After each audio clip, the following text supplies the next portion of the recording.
Thank you so much. I literally just landed yesterday from Anchorage, Alaska, where I'm based. I think I just won the award for farthest traveled. Anyone else want to challenge me on that? Let's see. First, I'm going to tell you a story. Usually they say start off with a joke. Well, you all laughed at the Anchorage one, so that was good. I covered the joke. Now let's start with a little story. One day, about 4 years ago, I went shopping at the grocery store, walking down the aisles, grabbing things off the shelf, putting them down into the cart, and I started dropping things.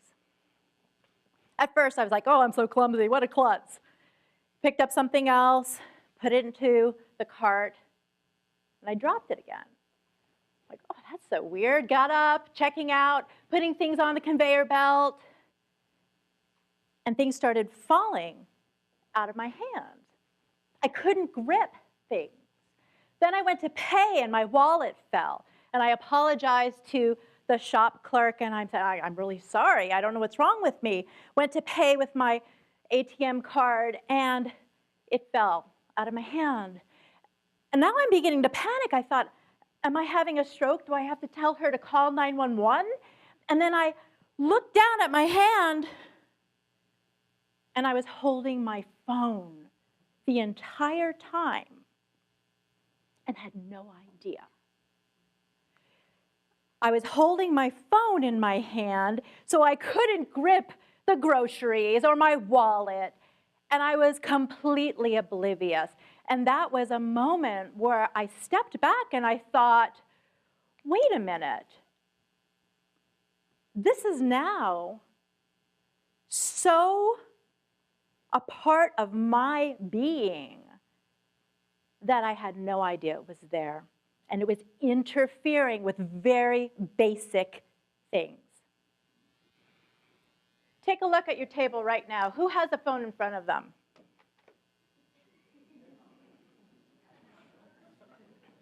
Okay.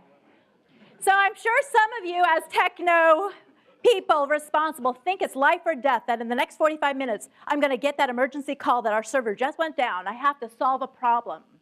Chances are it's not going to happen because pretty much I bet you it's not going to happen the entire time you're here. Turn it face down if you can. But before you do, take a picture of me up here. Come on. You got to tweet it out too. This is all part of publicizing. Honestly, I have very few pictures of me speaking unless I bring in a professional photographer, although I see one here. Hey, send those to me later.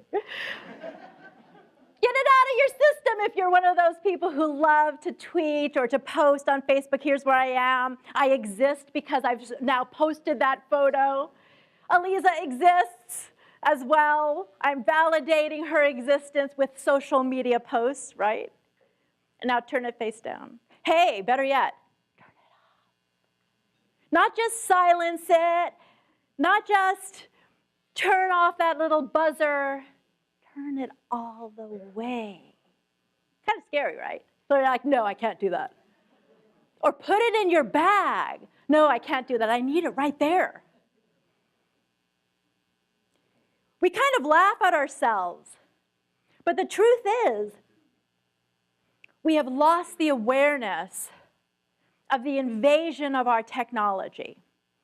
Yes, it's part of our job, of course. But we've also lost the boundaries between our work and our lives. And technology is just helping that along. I put those numbers up there because of memory lapse. But 94% of people surveyed by Pew Research in the last year said that they have their smartphone with them pretty much at all times, including by the bedside, including the bathroom. About 7, 8, 9 years ago, I made fun of people who were tweeting from the bathroom. Now we're all checking our emails, tweeting, posting, scrolling through Facebook, reading headline news from the bathroom. 82% of people surveyed by Pew Research said that their smartphone has become like an appendage. That was me at the grocery store, dropping everything. A lack of awareness. You'll get this. Techies in the room, you're being manipulated. There's a fantastic TED Talk that just came out. Tristan Harris, who used to be with Google as an ethics designer.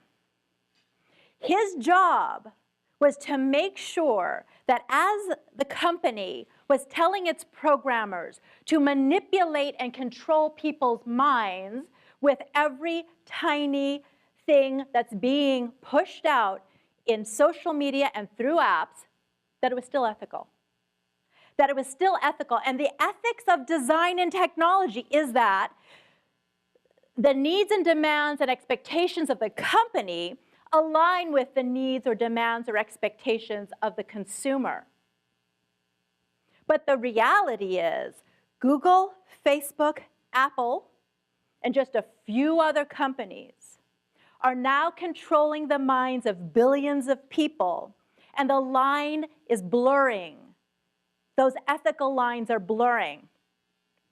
And he quit his job at Google because he could no longer accept the fact that they're in the job of getting your attention, and your attention is no longer your own.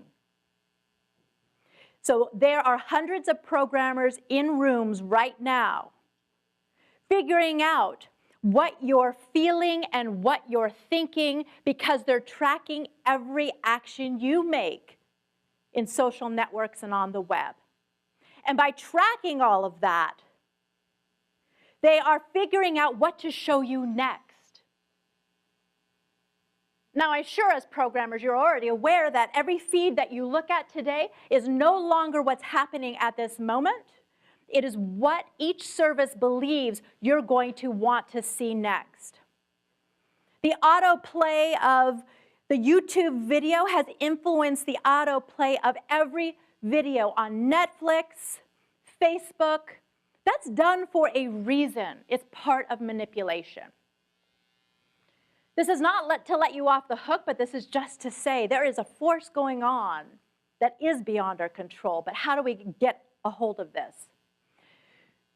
We have to be aware of our compulsive behavior, reaching for our phones in such a constant manner. That's compulsion.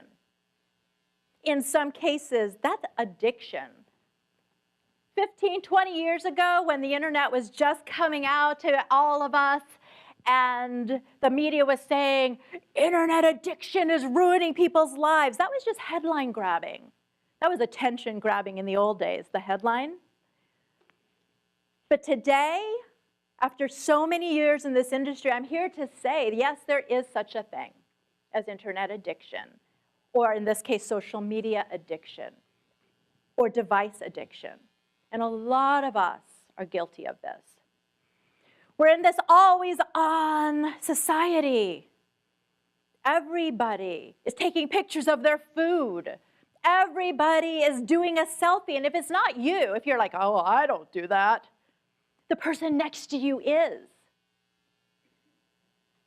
We don't exist anymore unless we're snapping those photos and posting. I said that half jokingly before, and yet so many of us feel like this is how we get validation now. We're losing the ability to focus. We're losing the ability to pay attention. And it's so refreshing to be in a room of techies and to actually see you all looking up and paying that attention. But that is rare. There are still people in the room right now looking down at their phones, by the way. I'm not going to point you out, but you know who you are. Scientists have estimated that a goldfish has an attention span of about 9 seconds. Anyone who has a goldfish has probably seen that in action. How many seconds do you think they say humans have in terms of attention? 13, 5, 8. Exactly. 8 seconds is the right answer, by the way. We have now, as humans, because of technology, 1 second less of attention span than a goldfish. We are being affected. 13 was the number prior to the onset of all of this. There is a term called technoference. How many of you recognize this from home? It's kind of scary, kind of sad. How many of you have teenagers or preteens who are using technology? And you can relate to this. Literally, right before I got on my plane, I looked at my daughter and said, "We're having dinner, put your phone away." She's 11. And in fact, I said, "Why do you have your phone anyway? I took it away from you last week." And I took it away from her because of her compulsive behavior, inability to stop using it. I had her take off the password, and I said, "Do I have your permission to look at everything?" And she said, "No, let me just." I'm like, "No, without you deleting anything." She gave me that permission, and I began to read, and there's bullying going on. We as adults have a similar kind of very subtle bullying going on when we're looking at our Facebook feeds and we're seeing all the fabulous vacations our friends are taking and all the fabulous awards their kids are winning. And in a sense, that is beating us down because we're not seeing reality, but we're perceiving it as reality. And we're reacting to that, and we're feeling inadequate.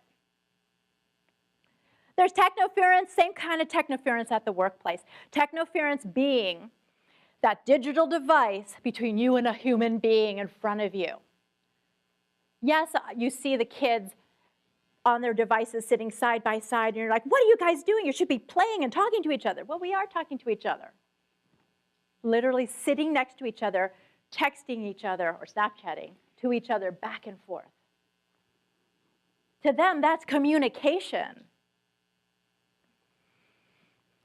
Has anyone seen Eric Pickersgill and his photography, his series called Removed? Have you seen this?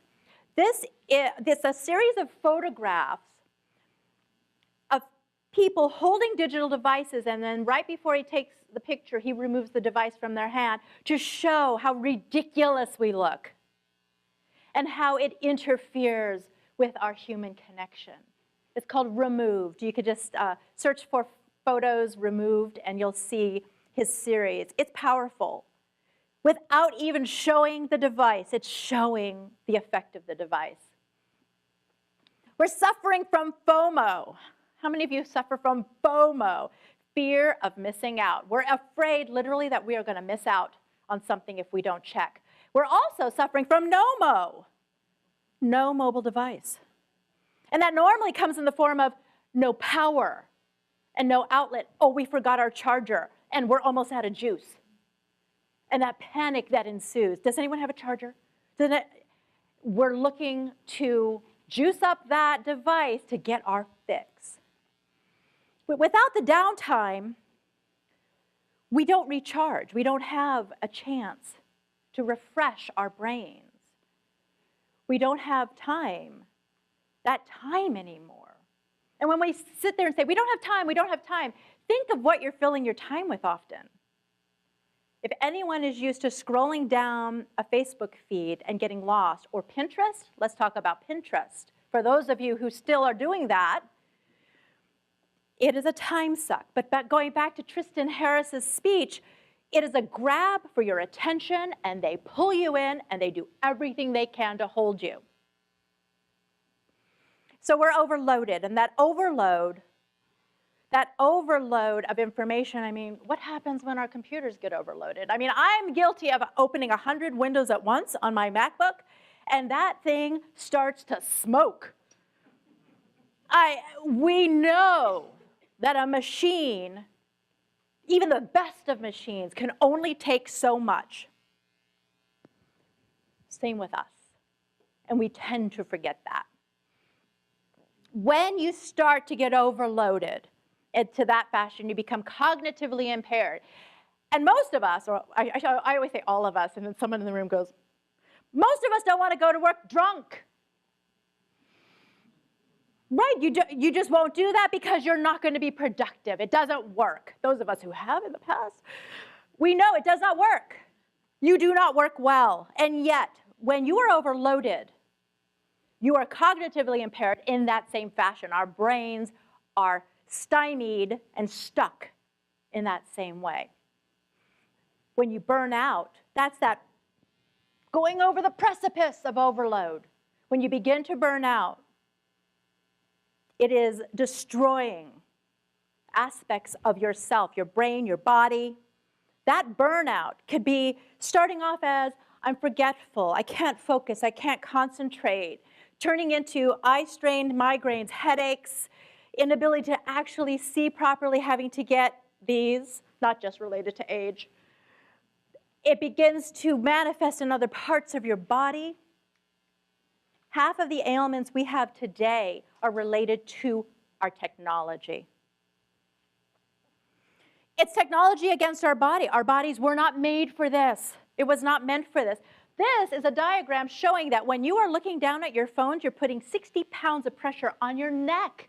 It doesn't need that, and you're putting the pressure in the wrong direction. And I'm here to tell you, I suffer from arthritis now in my neck from 30 years of computer, not ergonomically positioned. You should be looking like this, not down like this at your screen. So I now have arthritis, chronic pain from my technology. Now for the hopefully good news. I have painted the ugliest picture, the most drastic picture, because it's reality and we're not thinking about it every day and we don't face it. But let's talk about some good news and what tech wellness is all about.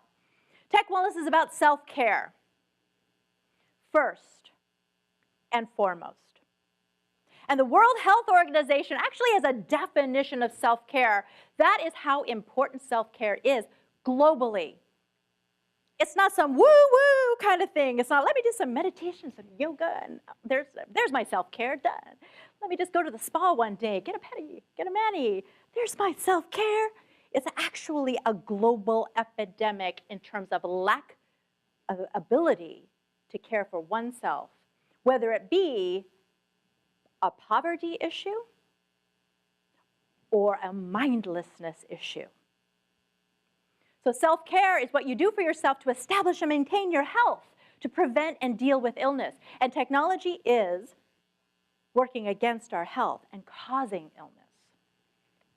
In our book, Happy, Healthy, Nonprofit, Beth Cantor and I talk about the 5 spheres of happy, healthy living. And basically it's breaking down every aspect of your life where you have a relationship. So you have a relationship with yourself, first and foremost. How do you relate and take care of yourself? You have a relationship with others, interpersonal relationships. That affects your health and well-being. You have a relationship with the environment, like literally the environment. So pollution in an environment affects you and affects your health. Noise in an environment affects you. Your relationship with work and money, and you can't separate those things. They're inextricably attached, and they're fraught with emotion. And then our relationship with tech, which 20 years ago we would never talk about a relationship with technology. It wasn't there like another person. It wasn't there like an appendage. Paying attention to your relationship to tech. Tech wellness starts with a brain reset. Hey, computer programmers and techies out there, you know what a computer reset does. Reset that. Reboot that. Rebooting sometimes solves all the issues, right? Or at least it starts to help you identify the problem. So resetting your brain, think of your brain as your computer. Resetting your brain is the path to getting toward awareness, to getting toward tech wellness. Turning it off. I think some of you might have turned it off, but most of you probably just turned over your phone and said, oh, it's good enough. How many of you actually just completely powered down? 2 out of all of you. Very good. There's got to be a reward for that. Peace of mind. I don't know if you can see this, but it said, I found the notifications offsetting. Rob Cottingham, he did all the cartoons in our book. Yeah, I wouldn't resort to hammer. I don't think any of us could actually resort to hammer. And yet, turning it off is incredibly powerful. The act of doing that, it sounds ridiculous, but honestly, you'll do a sigh of relief after you did that first intake of breath. Turning it off. Unplugging, just simply unplugging. And unplugging really doesn't mean you can't charge your device, because we always need it at the ready and fully charged, right? But it really means to take that time, a chunk of time, and not getting onto that device. How many of you know about National Unplugging Day? So those of you who don't, the National Day of Unplugging, it actually is part of Jewish culture. And on the Sabbath, for those who are really observant, on the Sabbath, meaning every Friday, they are not allowed to touch technology. So literally, I would sometimes get calls from Jewish friends who would say, can you come in and turn my light on? Actually, I wouldn't get calls from them because they're not allowed to touch it. How did they tell me? I have a neighbor across the street who's very observant. And they'll come over sometimes and ask me to do something technological for them on the Sabbath. So, National Day of Unplugging, March, first weekend, Friday, Saturday, Sunday, collectively as a nation, we unplug. If you go Google later, because Google controls our attention, you go to Google National Day of Unplugging, you will find something you can print out, which is that little piece of paper that I have there. And you write down why you're unplugging that weekend. What is your motivation? And that was my motivation last year, to be with my family and to be with myself. Go do that now, not this minute, but go do that and download that paper and write that down and pin it up somewhere and remind yourself, what is it valuable to you, truly valuable to you, and why would you unplug? Go analog. It's really hard to do sometimes. I can't believe how many people have given up analog things because they think digital is better. I have millennials who work for me, and we're in client meetings. I'm pitching the client. I'm really excited and energized, and I'm looking right at them. And my millennial staff are like this. And I am freaking out inside, and afterwards I'm like, oh my gosh, you guys, what are you doing? You don't do that. You make eye contact. You talk to the person in front of you. And they're like, but that's how we take notes. Oh, that's how we take notes. I'm like, next time just bring paper and pen and scribble for all I care. Just don't have a device between you and the person we're trying to do business with. But for them, it's so fluid. It's the way it's done. But going analog resets your brain. Read a book, and I'm the first one to tell you, I love carrying 12 books on my Kindle device. That is awesome. It's convenient. It's great. But the act of pulling out a paper book, remember paper books? Hardcover, paperbacks, holding it in your hand and pulling apart the pages and reading. It resets your brain. It changes the way your brain processes the words on the page. They're not lit up. You have to get a good light. But that in itself is a reset. Pen to paper is a reset. And I still have my notebook. The worst thing about writing in a notebook today, it's not searchable. It isn't, and that is frustrating to me because I'm flipping the pages going, I know I wrote that number down somewhere. And yet, the tangible act of pen to paper resets your brain. This is something Beth Cantor and I talk about a lot. Coloring books. Now, as a mom, before the grown-up coloring books became popular, I would color with my daughter, and I loved it. It brought me back to some part of my childhood. It brought me back to that moving the crayon, and then I would get out of the lines, and I felt that little, oh. It brings back emotion, and it has a movement that resets the brain.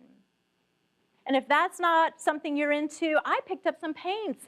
I went to the store, bought a bunch of paints. I'm not an artist. I didn't know the first thing about painting. But I took a brush, put it in paint, put it on a canvas, and at first it was my techie brain going, I've got to be perfect. I've got to be exact. And then I finally let go. And I reset my brain, and I let it just flow. And I wasn't critical about it and wasn't trying to be perfect. Go tactile. Maybe you're going to throw some pottery, or just there's that fast-drying clay that you could buy made by Crayola. There's Play-Doh. I was walking by the aisle at a store. It was the game aisle. There was Play-Doh, and I just longed for it. Tactile. My daughter makes slime. Does anyone know what slime is? It's made out of glue, and my daughter is obsessed with it. She's selling slime. And she's like, Mom, touch this slime. It's so satisfying. So the children in the digital age now are going to tactile things for satisfaction that is so different from digital. You touch the slime. All of this is about rebooting, getting off the technology, getting back to the tangible. We're a physical being. We are not a technological construction. But that's not to say that we can't use technology and apps to our advantage. Apps can actually be agents of self-care. How, you ask? If I'm sitting here saying, get off of your technology and get on to life, how can now I be saying, go back to your tech? I love apps. I love my iPhone. Isn't it strange to talk about a technology and use the word love? But let me tell you a couple of apps that I actually feel can be beneficial in our quest for tech wellness. How many of you have a Fitbit or something similar? Just a few, or a few people just sort of kind of half raising their hand as if they're guilty for having. I'm not going to say it's a bad thing. I actually think Fitbits can be helpful. I know Beth Cantor swears by her Fitbit. I broke so many of them that I now have Fitbit on my iPhone as an app. So when I measure my steps, it's just because I have the iPhone in my pocket or on one of those bands on my arm, and I'm measuring my steps that way as opposed to a wearable. I kill wearables. I wash them a lot too. But the Fitbit can be a reminder app. It can be programmed to buzz every 15 or 20 minutes and remind you to get out of your head and to stand up and move around. Everybody really quickly, let's see what that feels like. Stand up. Reach up. For those of you with shoulder problems, be careful, please. I don't want to cause injury. Reach with the right up. Reach with the left up. Reach forward. Now, how many of you do this one? Press back a little bit. Take your right hand, touch your left fingers, press back a little, not too hard. Then do it to the other side. Press back a little, not too hard. Shake it out. Sit down. Do you feel the blood flowing? Do you feel that blood flowing through? And these were the exercises we were all taught so we don't get carpal tunnel. Those are the ones we forget. The other one that now is the new one is also do that with your thumb, because we're always like this. But you feel that. So it's a reminder to do that, because if you're like me, and my husband thinks this is the weirdest thing of all, I could sit at the computer for 8 or 9 hours and never get up. Actually forget to go to the bathroom. Like, I forget that I have to go and hold it in for 9 hours because I'm like, I am so zoned in. So then all of a sudden it buzzes, and half the time you're like, ugh. But just the act of getting up and doing that for a minute or two, it's a reset, it's a blood flow, it gets things going again, and your brain really appreciates it. Instructor apps, literally apps that instruct you how to do things that will be good for you. So you could put this desk yogi on your computer and set it at increments of 15 or 20 minutes, and it reminds you it's time now to stretch. And then it shows you a video of an easy yoga-based stretch or exercise that you can do. And not, some of you are like, yoga, eye roll, but truly things that are simple that you could do right there at your desk. Instructive apps. Another instructor app, well, it's all of those meditation apps. How many of you use Headspace or Calm? Have you tried it? Just a few of you. When we talk about meditation, everyone, again, eye roll, I can't meditate. I've tried to meditate, I can't. I don't know how to meditate. That was my excuse. But an instructor app on meditation, like Headspace or Calm, is literally something that you can check in with, and it guides you through a 2-minute, 5-minute, 7-minute meditation. Very manageable, but it plays calming music and a calming voice lets you know that you are relaxing. It's pretty amazing how you can now also get sucked in that way. But isn't that a much more pleasant way to get sucked in and thing to be doing than scrolling through Facebook desperately? There are motivator apps. So Fitbit, going back to Fitbit, it's not only a motivation to have that buzz go off and it reminds you, I've got to move around, but you can also join those groups of friends, colleagues, even strangers who are competing against each other to have the most steps. I still average about 2,500 steps a day. They say for minimal optimal health, you need 10,000 steps a day. I cannot compete with Beth Cantor, who's like 25,000 a day minimum. When I was on book tour with her, I see how she does it. Bzzz. Okay, Aliza, let's get up. We're going to go for a walk. It's raining outside. That's okay. And we walk the hallways of the hotel, back and forth. And we kept going, and we kept going, and we kept, and I finally like, is she not bored or sick of this? I'm like, are we stopping soon? Not yet. Don't have the steps. She is so dedicated. And honestly, I was breaking 10,000 when I was with her. But motivator apps, and the apps that connect us to other people who become our buddy system, our accountability. And then there are the analyzer apps. Techno geeks love to analyze, and there are analyzer apps that help us measure. We got our metrics, we got our personal metrics. Here's one called Rescue Time. I have this on my computer. This is really my statistic down here. 33%. 2 weeks ago, I was 33% in terms of productivity. Or maybe this was last week. Week of October 8th. I was logged in on my laptop. This is a laptop app. 51 hours and 25 minutes. Then it breaks it down. It considers Gmail and social media unproductive time. Photoshop and other creativity, Word, Excel, so other business apps, it considers that productive time. So 37% of time I was communicating and scheduling, 21% on social networking, 15% design and composition, 8% on business, and it's mostly email and Facebook. And I have to tell you, I hate Facebook. Personally, and I was saying this to Cindy, I spend personally about 15 minutes on Facebook. That's all I can stomach. I don't get sucked in. That's a couple of years of training myself not to be. I mean, it makes me very unhappy to scroll down that feed. So maybe 15 minutes a day, I'm on there for hours and hours for clients. But I had to train myself not to leave their feeds that I'm monitoring or posting to look at the rest of the feeds.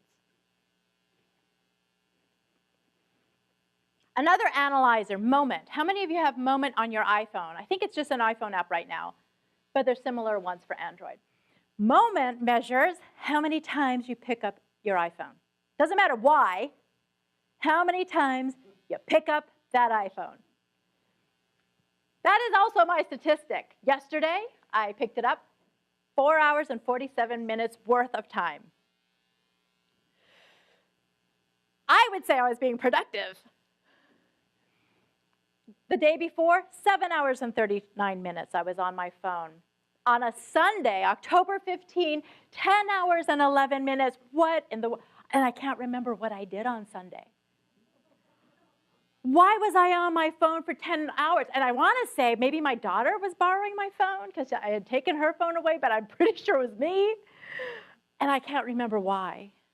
I can say 1 hour of that, I went to a client event and I was documenting it for them and taking photos. That was just 1 hour on a Sunday. I was not on Facebook, but I might have been on Twitter. It's all about that awareness, and if metrics help, get an analyzer app, but bottom line is about habit change. We are human beings, and we have bad habits. Anyone who's been on a diet knows it's hard. It is hard. It is hard to sit there and say, okay, I'm changing the way I eat. Because the way to be effective with the diet, we all know, is to also change the way you act, how much you move around, your level of fitness, the sleep you get. Very important to how you process food and how you feel about yourself. So it's not just, I'm going on a diet. It's I am changing my entire lifestyle. And that's hard. Well, a tech diet's the same way. It's not simply about, all right, I'm going to turn it off for 1 hour every day. Breathe. Or I'm going to shut it down when I get home. It's not just that. It's a whole lifestyle change because we are surrounded by people with bad tech habits. So even when we improve, other people are, it's like, when you quit smoking, oh, they're smoking. They're on their device. I guess it's acceptable for me to be on it too, even though we're all sitting around having dinner together, supposedly trying to speak to each other. It's that kind of influence. But when you're changing habits, BJ Fogg has a program called Tiny Habits and has noticed that big habit change starts with the tiny habits. That big thing you're trying to change, break it down into tiny pieces and start with one tiny piece. And that is the shut off that device for 1 hour every day and see if the world doesn't come to an end. It doesn't. It doesn't come to an end. The world does not stop. It's kind of like this aha moment. Wow, the server didn't go down in that 1 hour. And I feel better. I took away my daughter's phone, as I mentioned, 11-year-old. I took it away for 2 weeks. And by the second week, she said, Mom, it's really interesting. I don't even think of my phone anymore.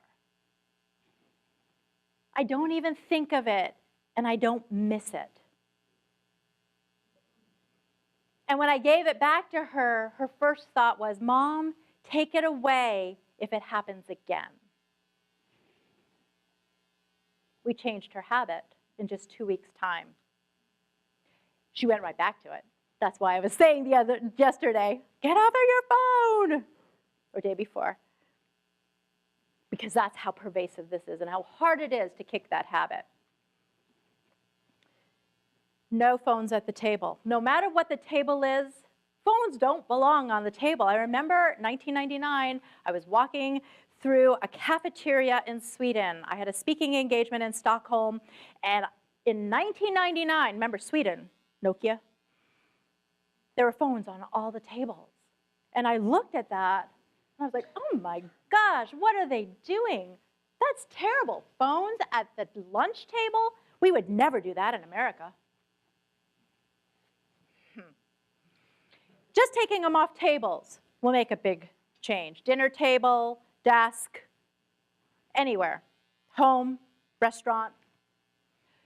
Taking them out of the bedroom does wonders. In fact, there should be no electronics in the bedroom, no television. In fact, if you could get one of those wind-up clocks, you could do that as well, but I have to say that ticking. Oh, that ticking. I can't fall asleep to that, but if you look at your bedroom, have you turned it into the place to charge your electronics? Shouldn't be. Have a charging station. We do this at our house. Everybody walks through the door. They plug in their device at the door, so we're never without the juice. But you have the walk of shame. Everyone witnesses as you walk back to that device. Where are you going? Oh, I just want to check Google something. Everyone is now aware, and you become aware. It's a great, simple thing, and you could do this at the office as well. So let's talk about culture shift. I've been telling you about the things as an individual you can do, but what happens when you walk through the door in your place of business? Everyone has the bad habits.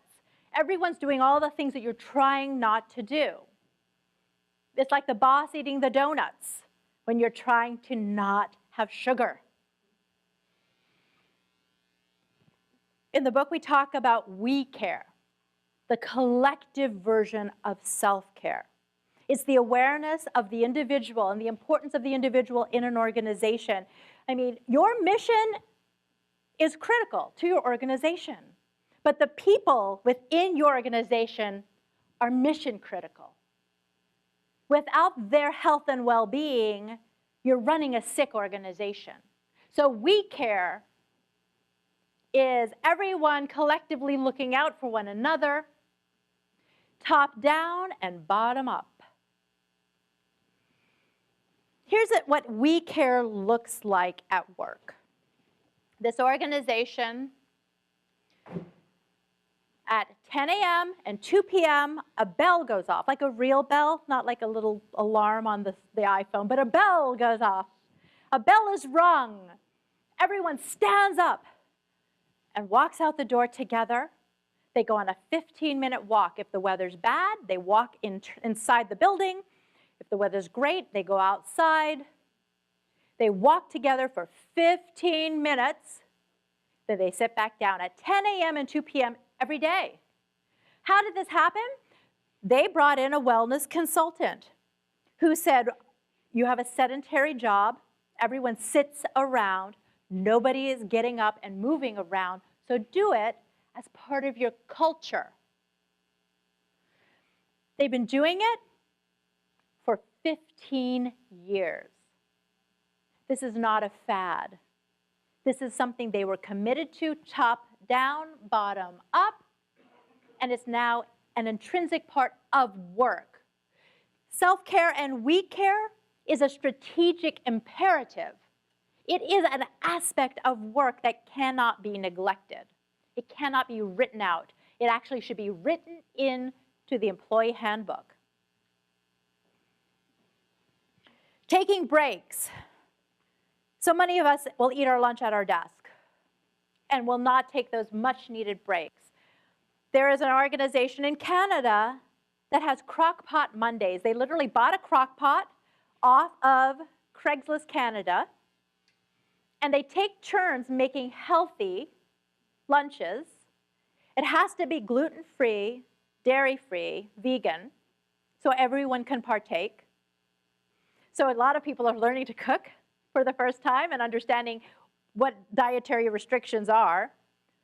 But they started in the morning, and then the smell, if anyone cooks on a crock pot, you know it begins to permeate the house. Well, the smell permeates the office, and then everyone knows when it is lunchtime on Mondays, they must all join together, partake in the meal, and sit together. Nobody can just eat and dash. Nobody can grab and run. Sit together and have lunch together as a collective organization. They take a break together. Movement. You all saw how you felt when you stood up, and it was, what, a minute and a half worth of stretching, and the blood got flowing. Just a little bit of movement goes a long way. There's this 20 minutes of sitting down, 8 minutes of standing work, 250 steps every hour. If you did 250 steps every hour, and that could mean walking to the bathroom and back, that could mean just pacing the halls, walking around and speaking to the human beings in the offices next to you or the cubicles next to you. If you get to 250 steps in every hour in an 8-hour day, you've already made 2,000 steps. That's my bare minimum. Now take it up a notch. But just simply moving. Our sedentary lifestyle is causing literal disease. Colon cancer has been linked now to a sedentary lifestyle as well. People are dying from sitting, or sitting is the new smoking. You may have heard that saying. Just move around. And walking. I'm not going to make you do a chicken dance. But get up for a moment. Again, this is to energize you for the rest of the day. And then just circle around your tables. Just walk around. I would put some music on right now, and I would say that this is a game of musical chairs. Everybody walk in the same direction. And then find your chair and have a seat. Find your chair and have a seat.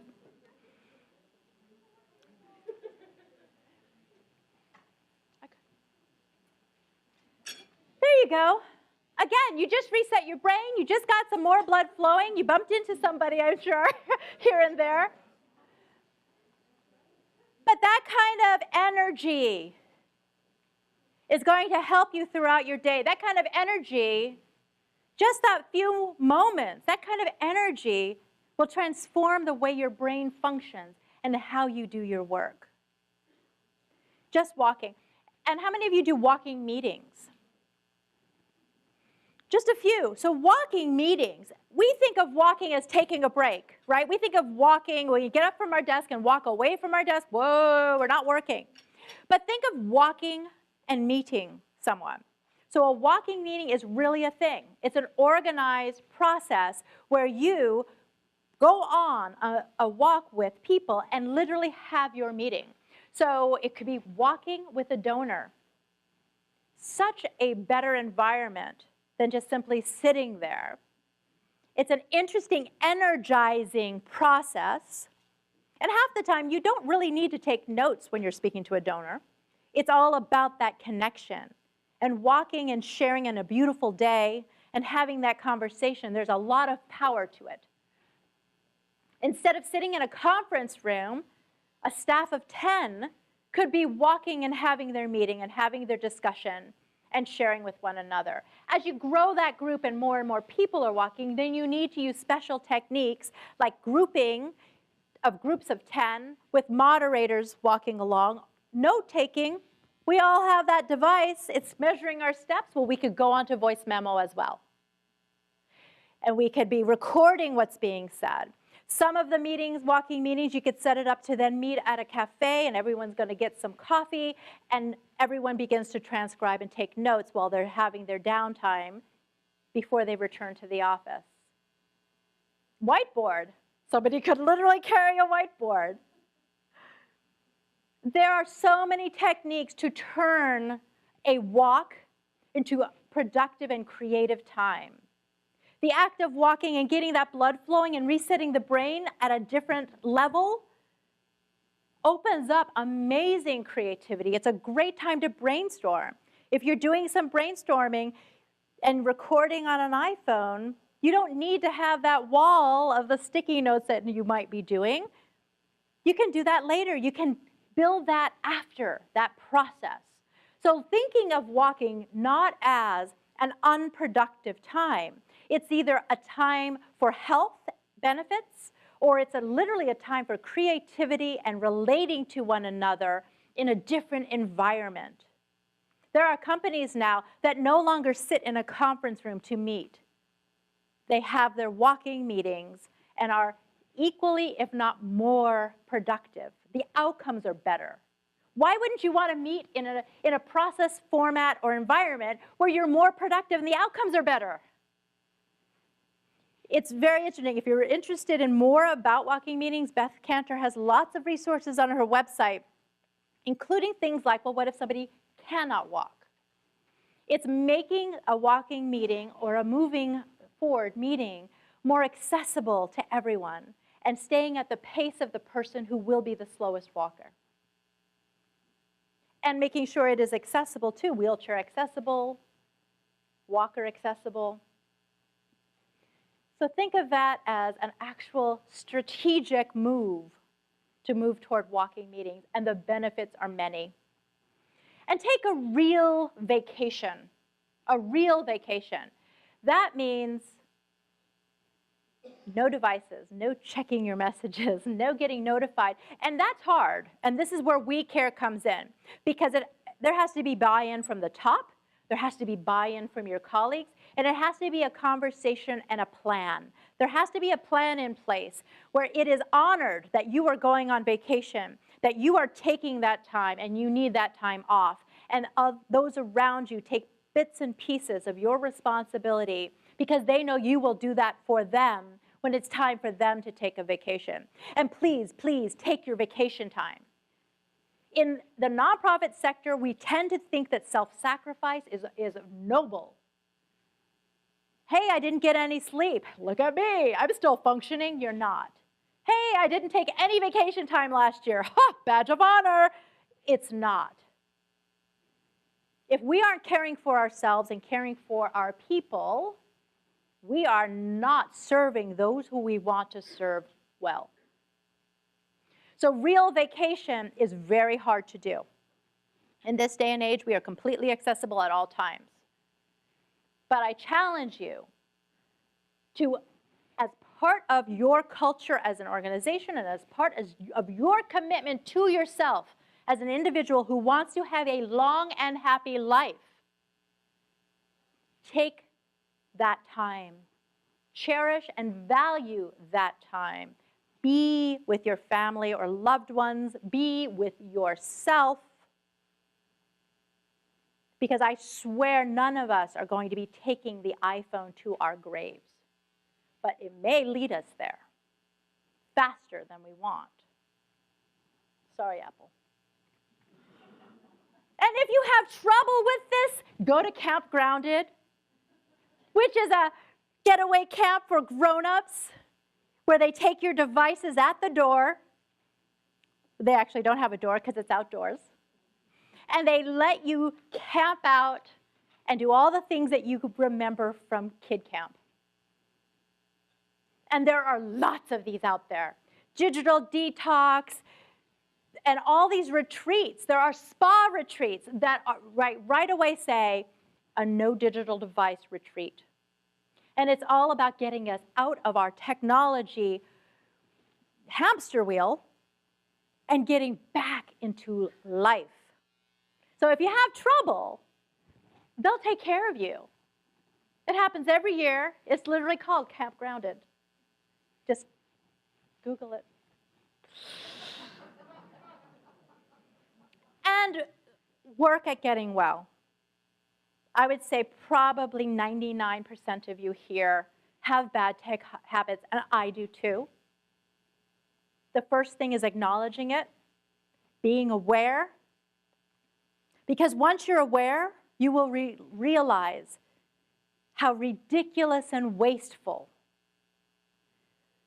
our time is being wasted by the way we're abusing, not using, but abusing our technology. As people who make a living with tech, we still can be happier and healthier if we take those moments to enjoy without it. Get well soon. I'm happy to answer questions. Thank you so much for your attention.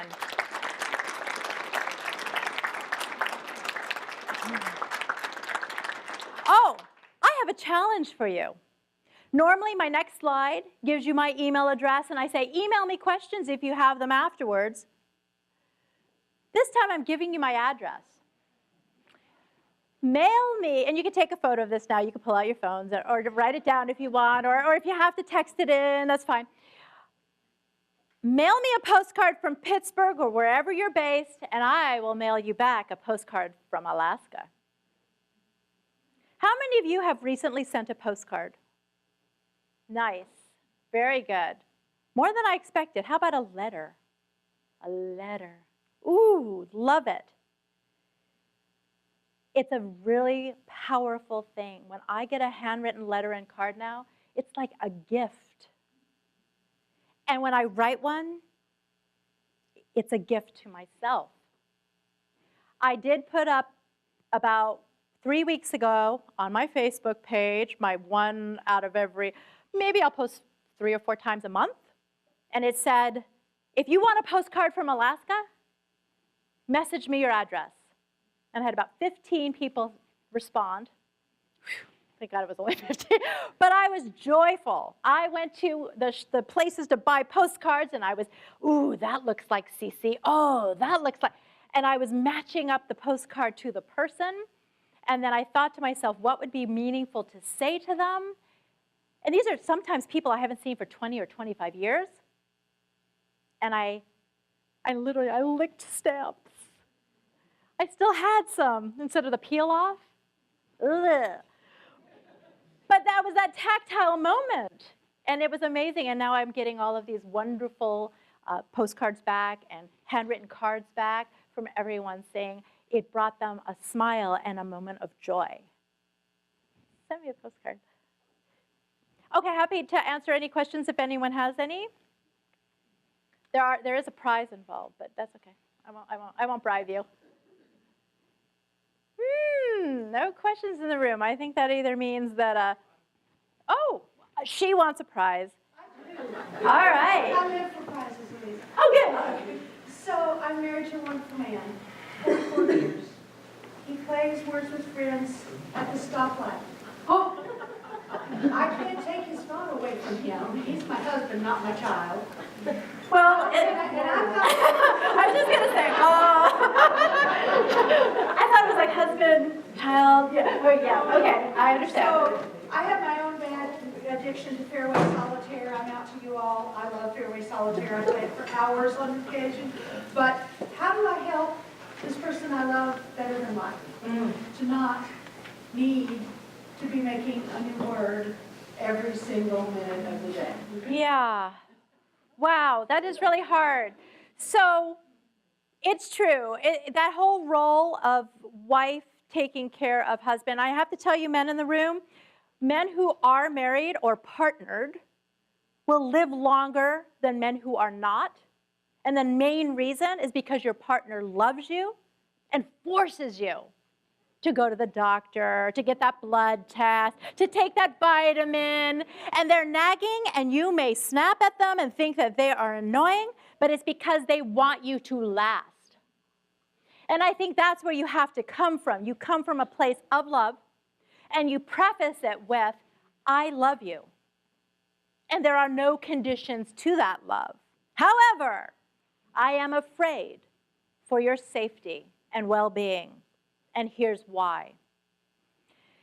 It has to come with an awareness. He has got to be cognizant of the fact that that act is endangering things. It's literally, if it's at a traffic light, then he's touching his phone, which is against the law in a lot of states. But he's also distracting his attention from the thing at hand, which is so critical, driving safely. So now he's putting not just himself in danger, but any passenger in danger and people around in danger. I mean, it literally becomes life and death. So out of love, it's, darling, let me hold on to your phone when we get in the car. I promise I'll give it back to you. But this is a life and death situation, and I'd rather us all be alive. I hate to sound so dire, but truly, truly, that's what it boils down to, especially when a vehicle is involved. Yes? I was just saying the new iOS has a do not disturb. Yes, so the new iOS, and then any phone, you can download an app that can also do a block or a do not disturb or some kind of process that turns it off. I'm waiting for the device to sense when you're in motion in a car, because I was playing Pokemon as a passenger in the car. You know, I was playing my game. And it would say right away, you're moving too quickly. Are you in a vehicle and are you driving? And you have to click that you're not driving. And I wasn't driving, honestly. I'm being honest. I'm totally being honest. But it sensed the movement as being too fast for being on your device, and it prompted you. I want the one that then shuts it down for you and with a little sign saying, no, no, no, and then it powers your phone down. That's got to be the next thing, except when you think about it, who will produce that or allow that to exist? Not the companies that want you using this all the time. And that's the scary thing. So the next best thing is the wife, the husband, the partner, the child who walks up to me saying, Mommy, Mommy, you're not allowed to do that. So my new thing is if I have the phone ringing and my hands-free is not working, or if I think of something and I need to do it, I hand it to my daughter. Honey, can you text so-and-so and say we're on the way? And she knows that Mommy is not texting, because we're modeling things as well. We model things for the people around us, our colleagues, our friends, our family, our children. And having no control, they sense it, they see it, they think it's okay. But yeah, there are apps that can help, and there are apps that you can put on your computer that will pop up a message right away and say, stop, stop, stop, and I just got my signal, stop, stop, stop. That was the human side. So hopefully, if I leave you with anything, it is get well soon. This is doable. Look around you. Do a buddy system. Pay attention. Be aware. And get healthy and happy. Thanks, everyone.